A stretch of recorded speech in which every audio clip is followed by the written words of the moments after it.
çocuklar yaklaşık yarım saattir falan konuşuyorum burada. Elimde telefon böyle yürüyorum. Asla çekmemişim. Asla. Yarım saattir fado anlatıyorum filan. Fado nedir? Fado'nun hikayesi, Fado'nun tarihi. Fado nasıl söylenir? Dün gece fado izledik filan. Ay, şu an moralim çok bozuldu. Anlatmayacağım. Birazdan tekrar anlatırım da. Of ya. Uykulu olduğum nasıl belli? İnsan şurada bir bakar numaralar artıyor mu diye. Birazdan anlatacağım. Tren istasyonuna geldim de. Tren istasyonu yürüyene kadar size bütün fadoyu anlatmıştım.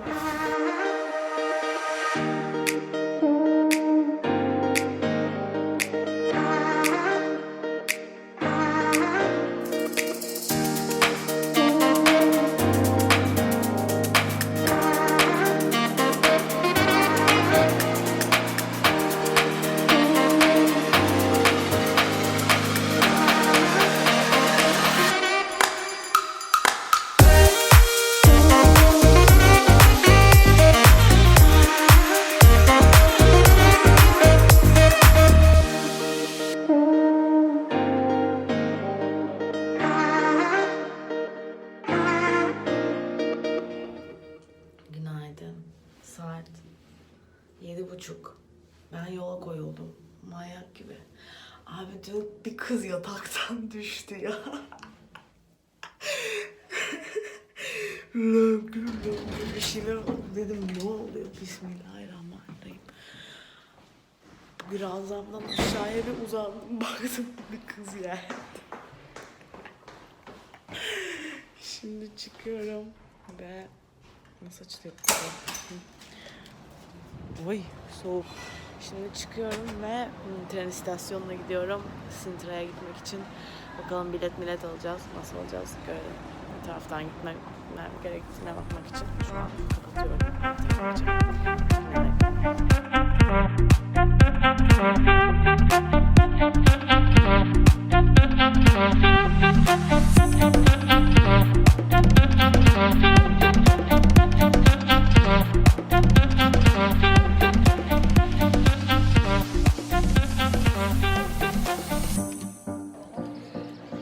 Şu anda Pena Palas'tayım. Kralın yazlık evi. Bizim Bodrum'daki ev gibi bir şey. Yani çok farklı değil. Bizim Bodrum'daki evin girişi de böyle. Sabah çok erken geldiğimi zannediyordum ama geldiğimde bile kuyruk vardı. Acayip kalabalık. İçeriye yavaş yavaş alıyorlar. Ben buraya gelmişken içeriği de gezeyim dedim ve geziyorum şu anda. Ama böyle milim milim ilerliyor. Sizin de gezmenizi yani seviyorsanız eğer böyle yok kralın odası, yok kralın odasına giriş odası, yok giyinme odası, yok kütüphane odası, yok yemek odası, yemek takımları falan. Ben böyle çok severim böyle şeyler. O yüzden tavsiye ederim yani içeriye girmenize. Ama çok erken gelmeniz lazım. Yani 9.30'da açılıyordu. Ben 10'da buradaydım. Tahmin edemiyorum daha ne kadar kalabalıklaşır yani. İnanılmaz kalabalık. Burası eskiden bir manastırmış. Sonra bu deprem olduğu zaman, büyük deprem, çoğu şey yıkılmış, yerle bir olmuş. Bir kısmı, manastırın küçük bir kısmı yani duruyor. Ama sonra işte Kral Ferdinand buraya demiş ki ben bir yazlık ev yapayım. Ve böyle bir yazlık ev yapmış. Sonra prenses, kadının adı ne? Deminden beri okuyorum. Ferdinand, Amelia. O kalmış burada. Exile ülkeden gitmeden önce son gece burada kalmış. Ülkeden aslında sürgüne yollanmadan önce son gecesini burada geçirmiş. Genel bir bilgi vermek gerekirse böyle. Bir de ben bileti internetten önceden almıştım. O yüzden hiç bilet kuyruğuna bile girmedim. Ayrıca bir de bilet kuyruğu vardı. Siz de önceden alın biletinizi, pıt pıt pıt hemen kapıdan girin. Şimdi şöyle prenses pozlar veremedim. Hiç kimse benim şöyle prenses pozlarımı çekemedim. Neyse biz içeride turumuza devam edelim. Yoksa gittikçe daha da kalabalıklaşacak.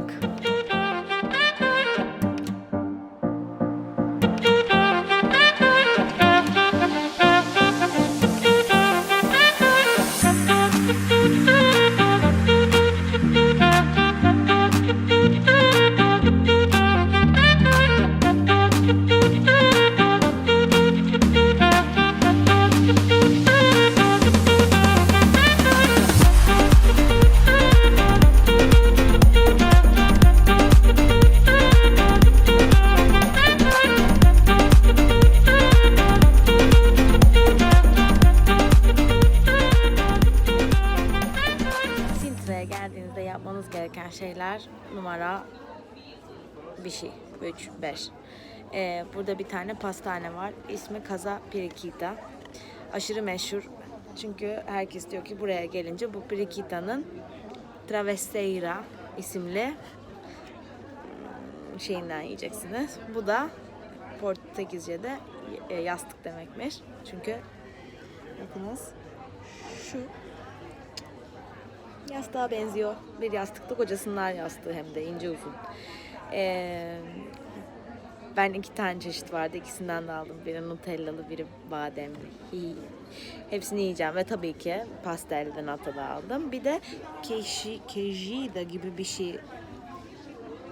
Tam nasıl telaffuz ediliyor emin değilim ama queijada galiba. Bu da peynir ve tarçından yapılıyor dedi. Onu da denemek için aldım. Deneyelim bakalım.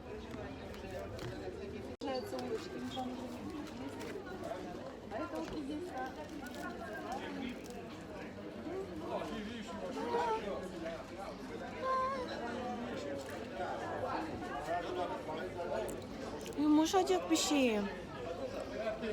Çok incecik milföy. Of, çok güzel bir şey ya.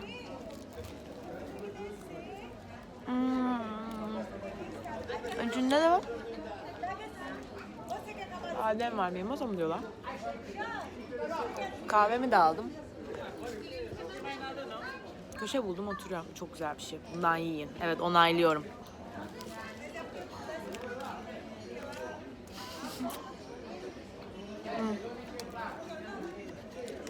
Hepsini üst üste yiyeceğim galiba.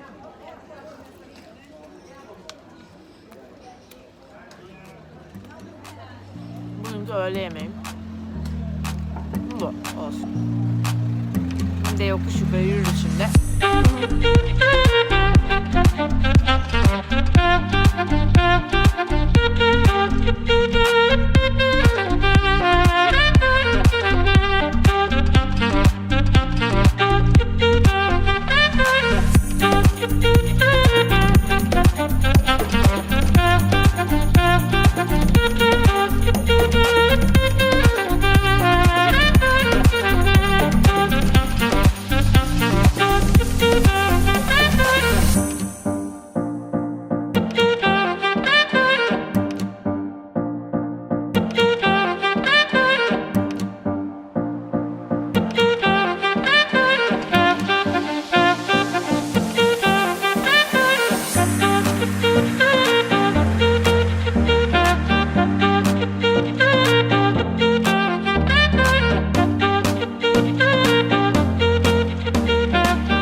Occidental'in en ucundan bildiriyorum. Burada kara bitti. Burası en uç nokta. En uç. Bundan sonrası okyanus. Gelin en ucuna gidelim. Ay, burada bile müzik çalıyorlar. İnanılmaz bir şey ya. Böyle bir deniz hiç görmemiştim daha önce. Uçsuz bucaksız ya. Çok acayip.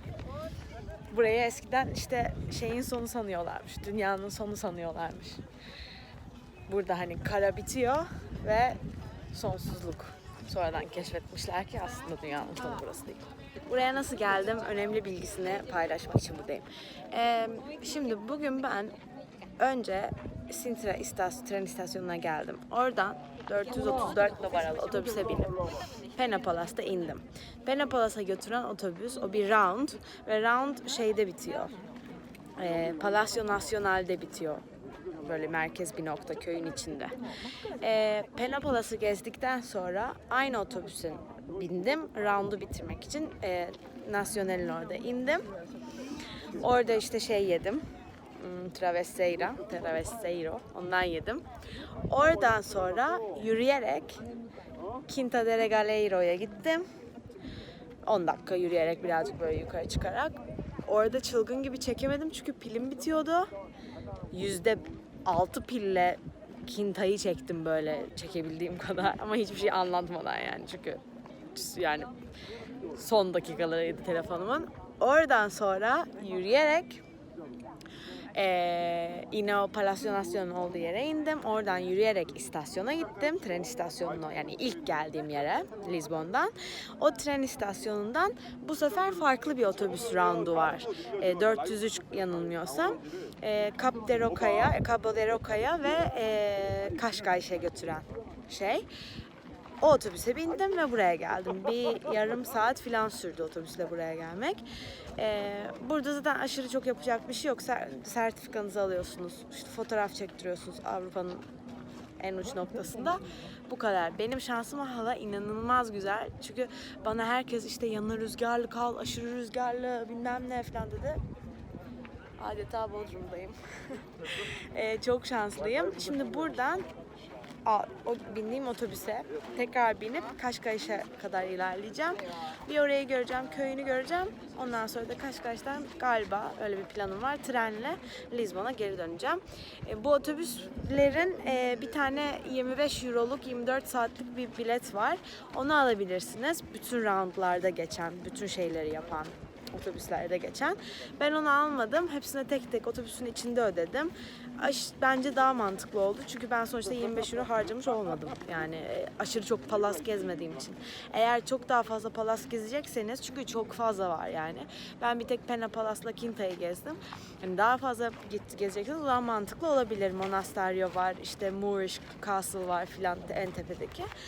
Mantıklı olabilir. Ama ben almadım. Birazcık da şey yani geldi gibi. Öyle. Ha, tamam burada mı ödüyoruz filan şeklinde ödedim. Size Avrupa'nın en uç noktasından sevgilerimi iletiyorum. Buradan bakalım Cascais'e nasıl gideceğiz.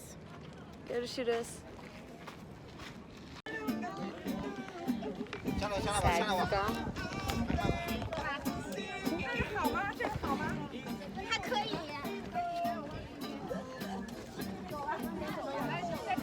Sertifikaya 11 euro verdim çocuklar. 11 mi 11? Burada olduğumu tek fotoğraflarda kanıtlamak yetmezdi. Resmi bir sertifikayla belgelemek istedim.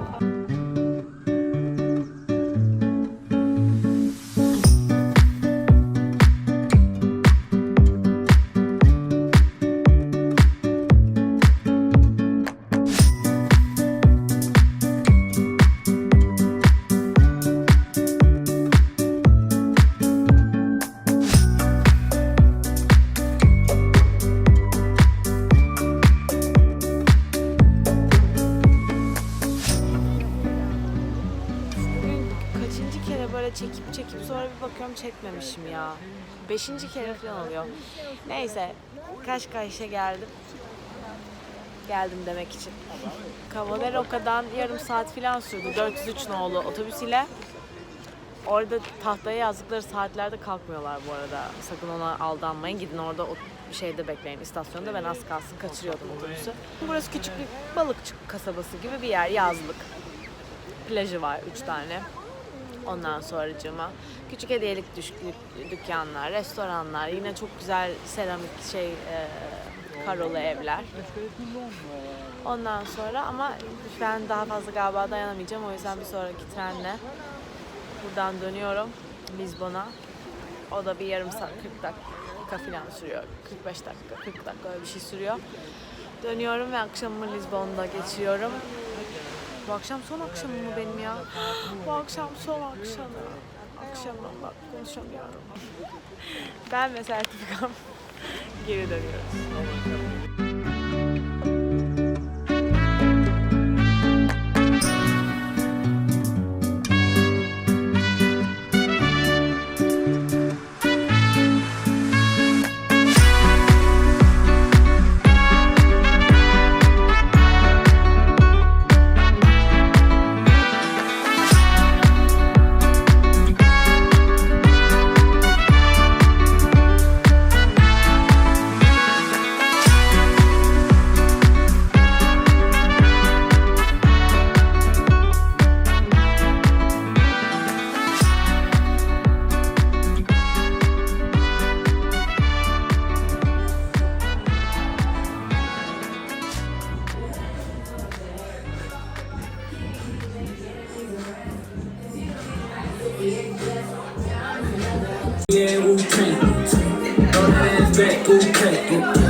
off the glass. Yeah, Wu-Tang. Throw that ass back, okay. Call me and I can get it close. I can tell you gone off the glass. Peki otoparkın üst katı diye aşağıladığım barın dünyanın en cool barı ve en lokal barı ve en güzel barı çıkması çok iyiydi. Çoğu kişi Portekizliydi, yabancılar da böyle çok kaliteli insanlar vardı, çok hoşuma gitti. Tebrik ediyorum park barı. Bulamayacaksınız girişini ama söylemeyeceğim size. Otoparkın asansörüne girdim. Çok iyi dönüş yolu, yokuş aşağı diye sevinmiştim. Yokuş aşağı indim. Meğer ters tarafa yürüyormuşum. Story of my life ya. Lizbon'da. Bak şimdi yokuş gösteriyorum bir dakika. Burada kadar yokuş olduğu belli olmuyor. Niye düz çıkıyor kamerada? Hayli yokuş şu an burası, ben size diyeyim. 75 derece falan bir yokuş. Size derece verdim. Evet.